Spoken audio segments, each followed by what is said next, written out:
നമസ്കാരം. ഞാൻ Sreelekha, deputy project director ആത്മ മലപ്പുറം. മലപ്പുറം ആത്മയുടെ കാർഷികം പരിപാടിയിലേക്ക് ഏവർക്കും സ്വാഗതം.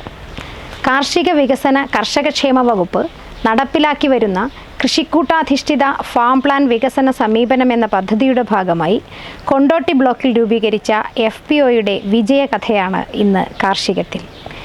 ടെൻഡർ സർപ്രൈസ് എന്ന വ്യാപാരനാമത്തിലൂടെ കർഷകർ പ്രതിസന്ധികളെ അതിജീവിക്കുന്ന കഥ.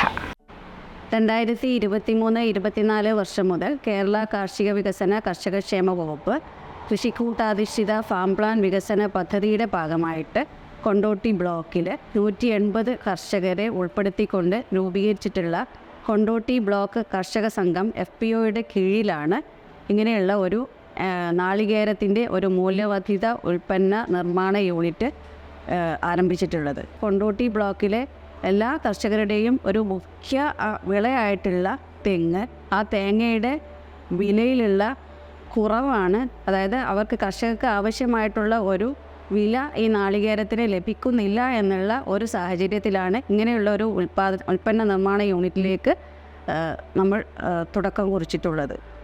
അധിക ആൾക്കാരുണ്ടാക്കുന്നത് വെളിച്ചെണ്ണ നിർമ്മാണ യൂണിറ്റുകളാണ്. അപ്പോൾ വെളിച്ചെണ്ണ നിർമ്മാണ യൂണിറ്റുകൾ ഇവിടെ എല്ലാം വളരെയധികം സാധാരണമായതുകൊണ്ട് തന്നെ അതിന് വേണ്ടത്ര മാർക്കറ്റിംഗ് ലഭിക്കുകയില്ല എന്നുള്ളത് ഒരു കാരണമായിട്ടെടുത്തു. മാത്രമല്ല ഇവിടെ എല്ലാം ഇളനീർ പാർലറുകൾ സുലഭമായിട്ടുണ്ട്. പക്ഷേ ഈ ഇളനീർ പാർലറുകളിൽ ലഭിക്കുന്ന ഇളനീരുകളെല്ലാം തന്നെ വരുന്നത് തമിഴ്നാട്ടിൽ നിന്നാണ്. അപ്പോൾ നമ്മുടെ നാട്ടിലുള്ള നല്ല ഗുണമേന്മയുള്ള ഇളനീർ ഇവിടെയുള്ള ആൾക്കാർക്ക് സംസ്കരിച്ച് വിപണനം ചെയ്യാൻ സാധിക്കുമെങ്കിൽ അത് രണ്ട് നേട്ടം കർഷകർക്ക് ലഭ്യമാക്കും എന്നുള്ള ഒരു ചിന്തയിലാണ് ഈ ഒരു യൂണിറ്റ് ഇവിടെ ആരംഭിക്കുന്നത്. അപ്പോൾ ഇവിടെ രണ്ട് കാര്യങ്ങളാണ് എടുത്തിട്ടുള്ളത്. കർഷകർക്ക് മാന്യമായിട്ടൊരു വില നൽകുക എന്നുള്ളത്, രണ്ടാമത്തെ ഉപഭോക്താക്കൾക്ക് നല്ല ഗുണമേന്മയുള്ള വിമുക്തമായിട്ടുള്ള നല്ലൊരു ഭക്ഷണം ഇവർക്ക് ലഭ്യമാക്കുക എന്നുള്ള രണ്ട് ലക്ഷ്യങ്ങളോടെയാണ് ഈ FPO കടന്നു പോകുന്നത്. അപ്പോൾ അതിൻ്റെ ഭാഗമായിട്ട് ആദ്യം FPOയുടെ യോഗം കൂടി. യോഗത്തിൽ ഈ ഒരു സംരംഭത്തെക്കുറിച്ച് അവരുടെ ഇടയിൽ വിശദീകരിച്ചു.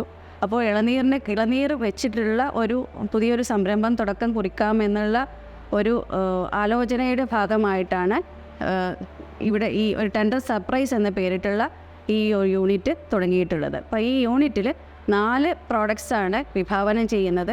ഒന്നാമത്തേത് നമ്മുടെ ഇളനീര് തന്നെ മിനിമൽ പ്രോസസ്സ് ചെയ്തിട്ട് വിപണനം നടത്തുക എന്നുള്ളതാണ്. അതായത് സാധാരണ ഇളനീര് അതിൻ്റെ പച്ചഭാഗം ചെത്തി മാറ്റിയിട്ട് അതിൻ്റെ വെള്ളഭാഗം മാത്രം നിലനിർത്തി ആ വെള്ള കളറ് അവിടെ മെയിൻറ്റെയിൻ ചെയ്തുകൊണ്ട് തന്നെ നല്ല ഒരു ഭംഗിയുള്ള രൂപത്തിൽ, എന്നാൽ ഗുണമേന്മ ഒട്ടും ചോർന്നു പോകാത്ത രീതിയിൽ ഫ്രഷായിട്ട് തന്നെ ജനങ്ങളിലേക്ക് എത്തിക്കുക. അതാണ് മിനിമൽ പ്രോസസ്സിംഗ് എന്ന് പറയുന്നത്.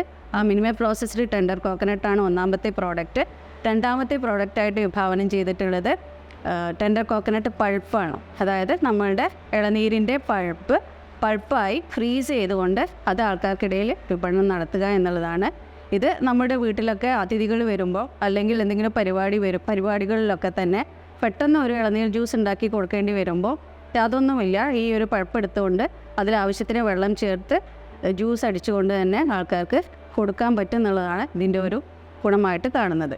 മൂന്നാമത്തെ പ്രോഡക്റ്റ് നമ്മൾ ഉദ്ദേശിക്കുന്നത് സ്നോബോളാണ്. സ്നോബോൾ എന്ന് പറഞ്ഞിട്ടുണ്ടെങ്കിൽ നമ്മുടെ ഇളനീരിൻ്റെ എല്ലാ ഭാഗങ്ങളും, അതായത് ചിരട്ട അടക്കമുള്ള ഭാഗങ്ങൾ ഒഴിവാക്കിയിട്ട് അതിൻ്റെ വെള്ളഭാഗവും അതിനുള്ളിലുള്ള വെള്ളവും മാത്രം നിലനിർത്തിക്കൊണ്ട് ഒരു സ്നോബോൾ പരുവത്തിൽ വിപണനം ചെയ്യുക എന്നുള്ളതാണ്. നാലാമത്തെ പ്രോഡക്റ്റ് ടെൻഡർ കോക്കനട്ടിൻ്റെ തന്നെ ഐസ് സ്റ്റിക്കുകളാണ്. അപ്പോൾ ഈ 2023-24 വർഷത്തിൽ ഇത് തുടക്കമിട്ടപ്പോൾ ഈ 7 ലക്ഷം രൂപ ഉപയോഗിച്ചിട്ട് നമുക്ക് ചെയ്യാൻ പറ്റുന്ന കാര്യങ്ങൾ 2 പ്രോഡക്റ്റുകൾ മാർക്കറ്റിൽ ഇറക്കുക എന്നുള്ളതാണ്. ആ 2 പ്രോഡക്റ്റുകൾ, അതായത് മിനിമം പ്രോസസ്ഡ് ടെൻഡർ കോക്കനട്ടും അതുപോലെ തന്നെ ടെൻഡർ കോക്കനട്ട് പൾപ്പും, ഈ 2 എണ്ണം മാർക്കറ്റിൽ ഇറക്കിയിട്ടുണ്ട്. ട്രേഡ് മാർക്കായിട്ട് രജിസ്റ്റർ ചെയ്തിട്ടുള്ളത് ടെൻഡർ സർപ്രൈസ് എന്ന പേരിലാണ്. അതായത് ഇതൊരു കർഷകർക്കായിട്ടുള്ള ഒരു സർപ്രൈസ് എന്നുള്ള രീതിയിലാണ് ടെൻഡർ സർപ്രൈസ് എന്ന പേരിൽ ഈ ഒരു പ്രോഡക്റ്റ് ഇറക്കിയിട്ടുള്ളത്. പിന്നെ ഈ ഒരു സംരംഭം ഈ രീതിയിലേക്ക് കൊണ്ടുവരുന്നതിന് തീർച്ചയായിട്ടും കർഷകരുടെ നല്ല ഒരു സഹകരണം ഇതിന് നൽകിയിട്ടുണ്ട്. കാരണം കർഷകർ അവർ സ്വയം ഏറ്റെടുത്തുകൊണ്ട് മുന്നോട്ട് കൊണ്ടുവന്ന ഒരു സംരംഭമാണ്. കാരണം അവരുടെ നാളികേരത്തിന് ആവശ്യമായിട്ടുള്ള വില ലഭിക്കുക, കുറച്ച് ആൾക്കാർക്ക് ഈ കാർഷിക മേഖലയിൽ ആവശ്യമായിട്ടുള്ള തൊഴിൽ ലഭിക്കുക എന്നുള്ളത് അവർ ഉൾക്കൊണ്ടുകൊണ്ട് തന്നെ ഇതിനോട് കൂടെ നിന്നുകൊണ്ട് തന്നെ അവരിതിനായിട്ട് പ്രവർത്തിച്ചിട്ടുണ്ട്. അപ്പോൾ ഇതിന് വേണ്ടിയിട്ടുള്ള ടെക്നോളജി പർച്ചേസ് ചെയ്തിട്ടുള്ളത് CPCRI കാസർഗോഡ് നിന്നാണ്. അതിനായിട്ട് ഇവിടുന്ന് പ്രത്യേകം ഈ FPOയിലെ കുറച്ച് അംഗങ്ങൾ CPCRI കാസർഗോഡ് പോയി പ്രത്യേക ട്രെയിനിങ് അറ്റൻഡ് ചെയ്തതിന് ശേഷമാണ് ഈ സംരംഭം തുടങ്ങിയിട്ടുള്ളത്.